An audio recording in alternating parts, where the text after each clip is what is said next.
Welcome to Real World Peaceful Parenting, a podcast for parents that are tired of yelling, threatening, and punishing their kids.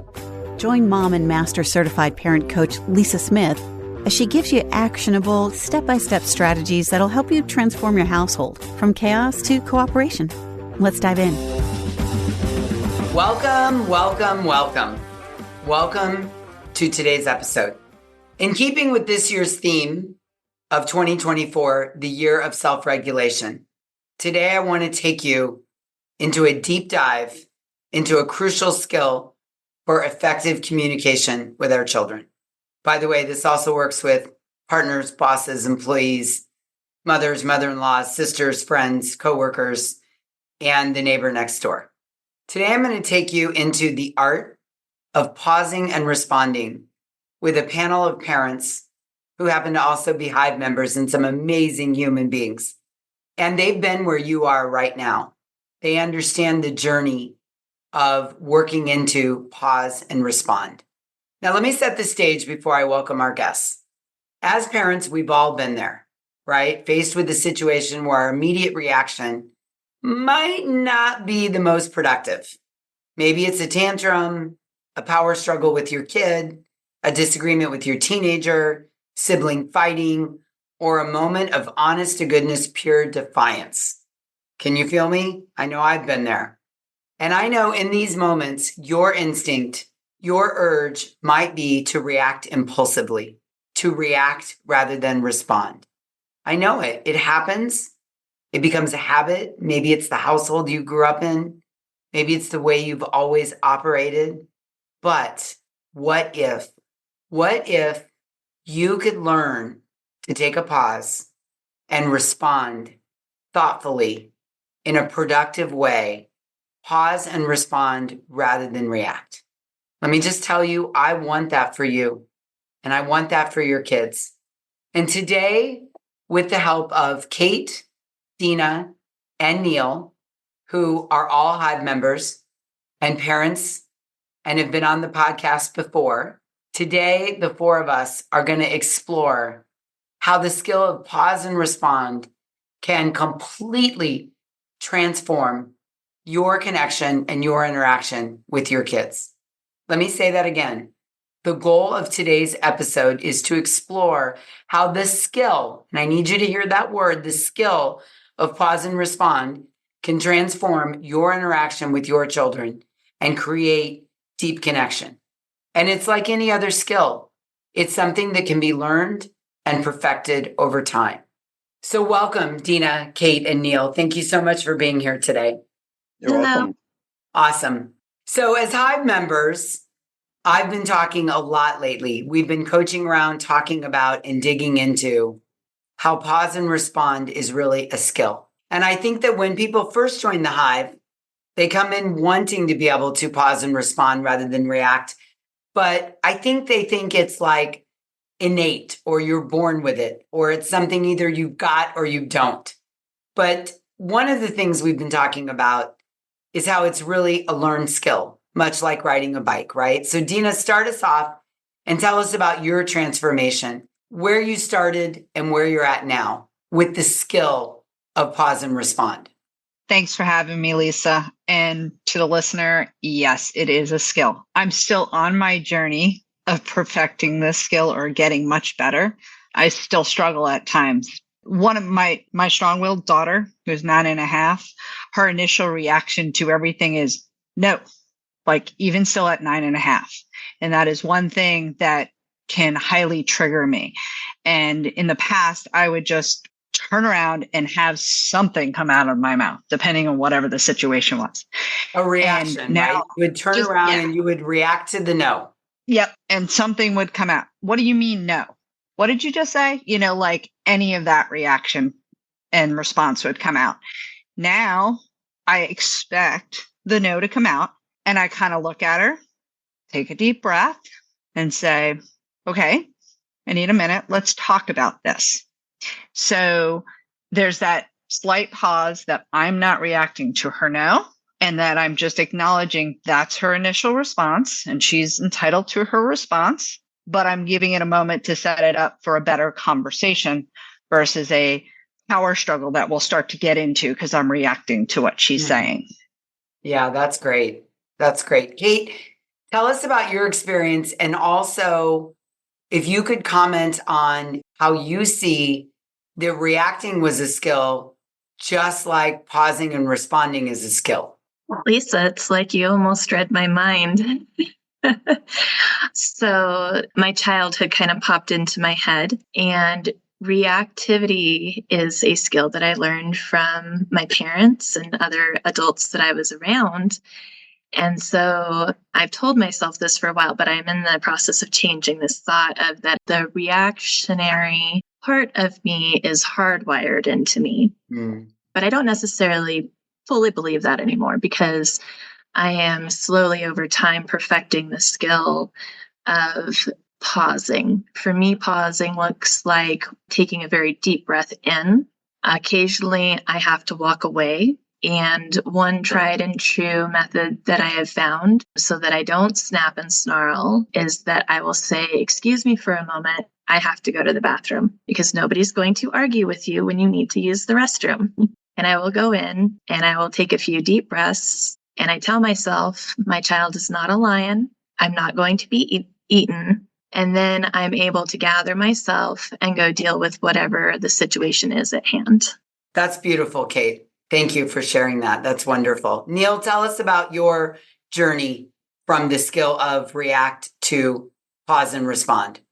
Very similar to what Kate said. She's almost exactly like, I think it just shows a kindred nature of, this experience that we have as human beings, that when we come up against something that is dysregulating, that is unexpected, that is adverse to the way we're thinking about something, we instantly have this amygdala flight response, and our brain just goes there. And I love that Kate used the word hardwired, because I remember using that exact same word in explaining my lack of this skill, and you really questioning that and saying, that it's not hardwired, that there are thoughts, within our brain that cause us to respond, and perhaps to respond quickly. And as you know, I love pickleball. So just like you learn how to quickly respond and, hit back a ball, it's kind of very similar that when something instantaneously happens, you learn that instead of diving right back into a reaction, yelling, screaming, throwing something, you do have the ability to also quickly do what Kate just said. And I think she incorporated a lot of technologies. And I'm also really appreciating what Tina said as well, that it's a skill that we're not masters at yet, but we finally have some tools now to start changing the dial. I agree with you. And listen, for the record here, none of us are masters at it 100% of the time, right? One of our biggest mottos inside the Hive is progress over perfection. Nobody is pausing and responding 100% of the time. And if you think about it, nor would we want us to, right? Sometimes we are in dangerous situations, and a reaction, you're driving on an icy road and you need to course correct the car, right? You want to react. The difference is that no one's hardwired to react to their children's tantruming, storming, defiance, strong-willedness, power struggling, fighting, right? You're not hardwired. You are not born into that system or that caste or that culture or that way of being. You have the ability to rewire your brain, right? You've all heard of neuroplasticity. We have the ability to rewire our brain to be someone that replaces old patterns with new, more constructive ones. And this is really, I want you, the listener, to hear this. I beg you to really tune into this. Neuroplasticity allows us to rewire our brains. So Kate said, I used to tell myself I was hardwired for this. And she's learned that is 0.0% true. There is a neuroplasticity in the brain that causes some people to react. And when you do this work inside the Hive or anywhere else you're doing this work as a parent, you rewire the brain, you replace the old pattern with a new pattern that's more constructive. It is this simple. It is this simple. It's not easy, but it's simple to replace an old pattern with a new, more constructive one. So you move away from reacting and you move into pause and then respond. Pause and then respond. Okay, so Dina, share your thoughts on that with us. As you were just talking about that, we model for our children, right? So in the past, my daughter had learned that if she said no, I would react. And that would be. Now she's learning, oh, mom's not going to say anything right now or a minute.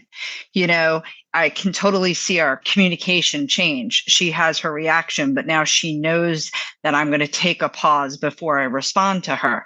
And the same thing when I ask something of her. She's like, give me a second, mom. Like she's modeling back what I'm trying to do as well, which is pause and stuff. So even sometimes I'm like, I'm saying something or too much at her and she's like, mom, I need a minute. And it's like, okay. Yep, that just came back at me. You know what I mean? Like I need to pause and slow down sometimes too. But I can totally see the pattern changing. So instead of me reacting, she has her reaction, but then we both pause and settle before we respond and continue the conversation. So the communication and the whole atmosphere is changing for both of us. Totally. And what I just heard you say, which I love so much, is as I rewire my brain into a new useful pattern, I show her the way and I'm helping wire her brain into the pause and respond as well, because she has the neuroplasticity to learn the culture in the home. The habit in the home is we pause and respond. Yeah, for sure, because I didn't like the reactive nature, right? I'm reacting to her, she's reacting to me, and I don't like it. Well, I can only model something different. So now I'm seeing the change come about. We're still learning and working through it, but I can see the changes in baby steps, and it's making everything much more peaceful for us. I just wanted to also say that in our home, there are times where my child will say, I need a minute. And that's okay. And my child is also learning that it's okay to pause and to breathe and to just take a minute to feel those feelings and then be able to move forward when we've come out of the red zone back down to where communication can happen. I love it.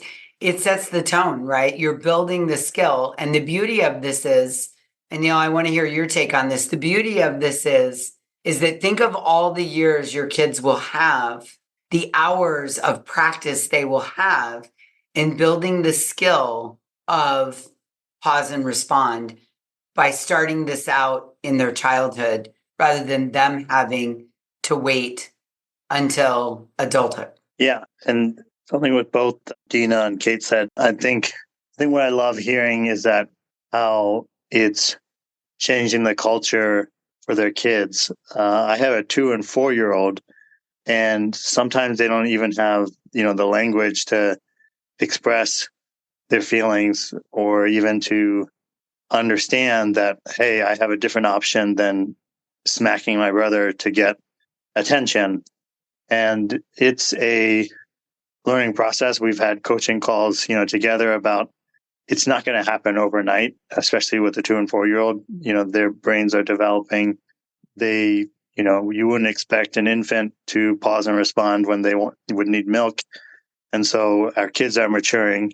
They're learning that, they have control and they're developing their higher brain to do these things. But I will say one thing, going back to your point, that for me is, both realizing the developmental needs of my kids and that expecting them to respond a certain way or be respectful or not shout and yell, even pausing and responding while maybe they're not able to do the same thing to you, is a powerful tool, because at least it starts the journey for them that my parent isn't getting dysregulated in the same way that I am. And then the second thing is that as you hear from other parents and as you learn that there's different stages of emotionally reacting when we're in, I think Kate mentioned when we're in red, when we're really agitated, to when we're in yellow, it's boiling, and to when we're in green, it's we're calm, we can pause and respond much more easily.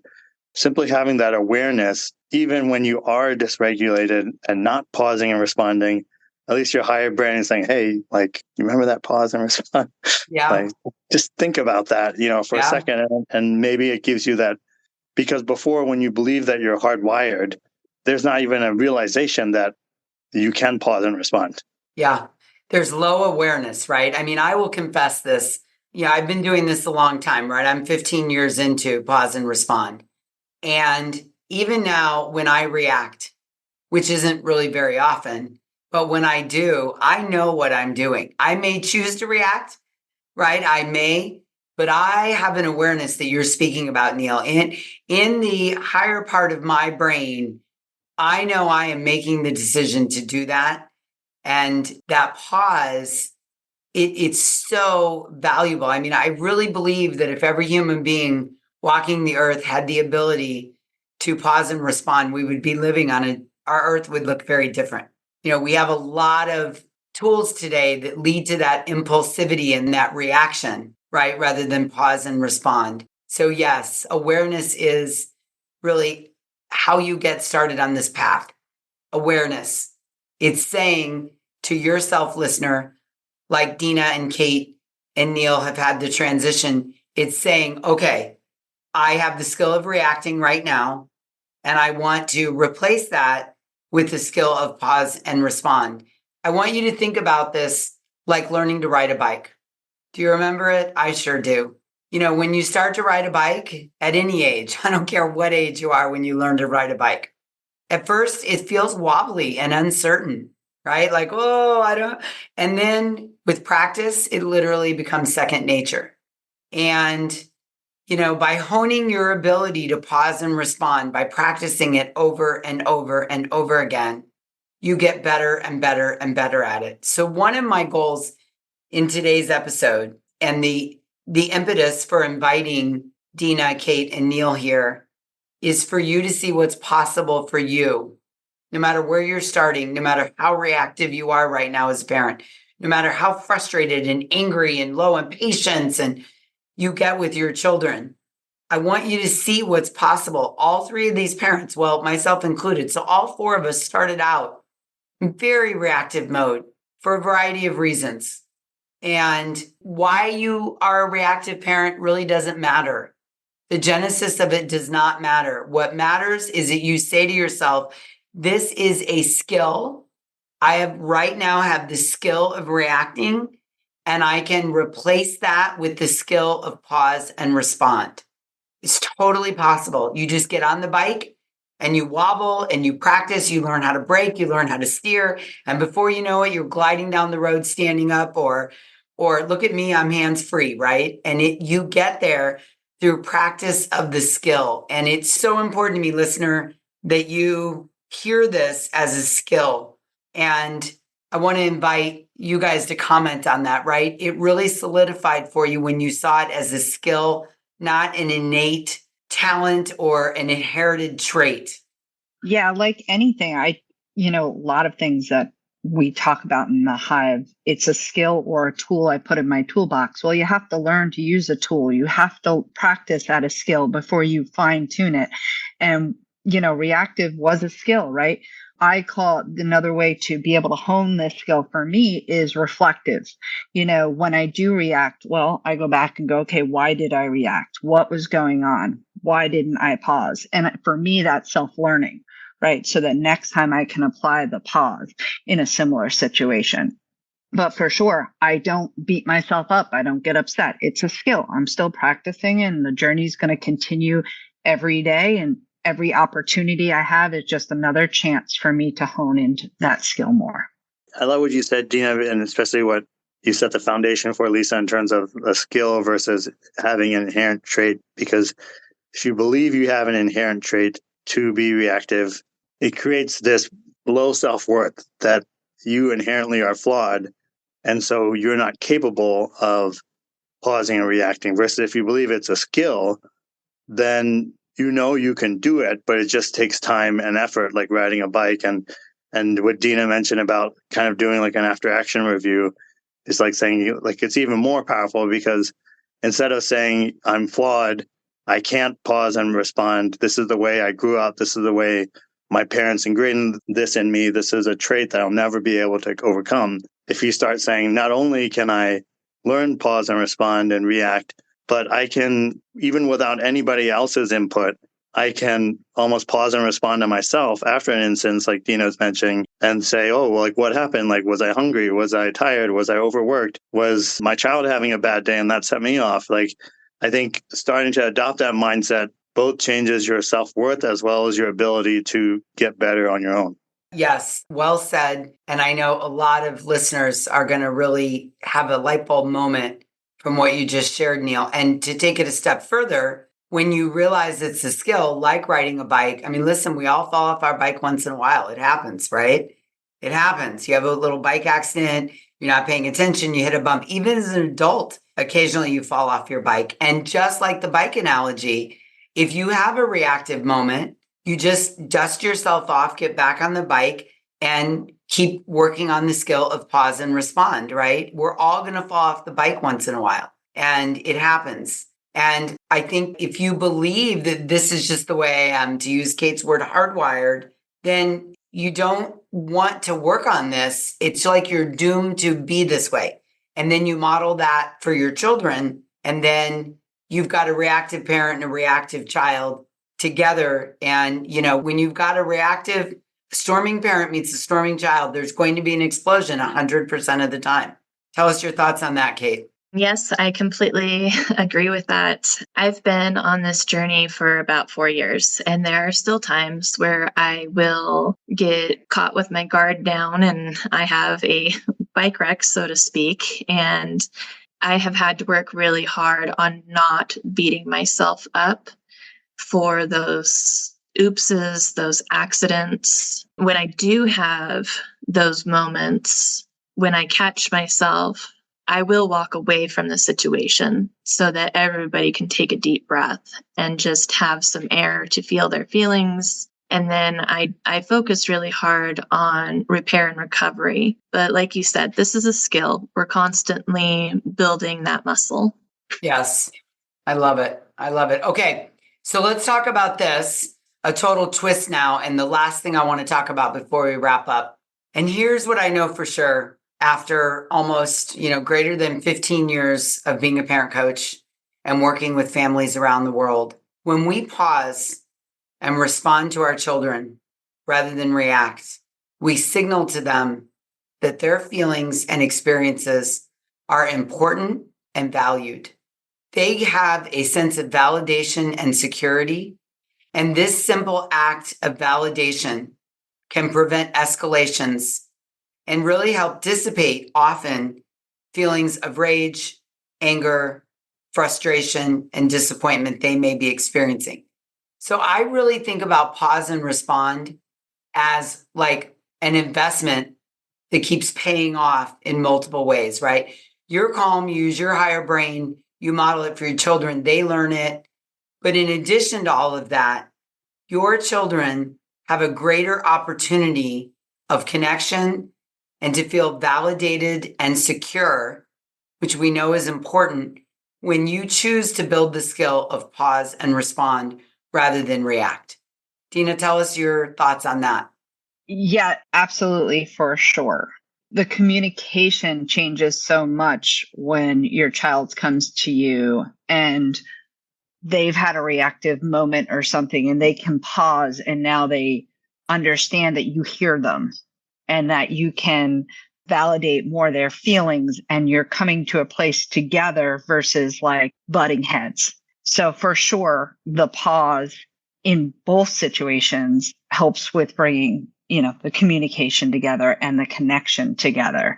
I would be in a totally different situation with my daughter if I was still having my power control butting heads with her. I don't know where I would be. I've been here for 3 years and it's completely transformed these skills, each one that I learn. And this one in particular has just given me and her more peace and understanding that both of what we feel is valid. And she understands that I validate her feelings. And it's okay if she has whatever feeling she wants, how big it is, but we can move through it together. I love that. Validating feelings. I mean, that doesn't mean as parents, we're not setting limits. We're not the peaceful leader of the household. We're not being permissive. There still may need to be some repair. There may need to be some new rules set as a result of it.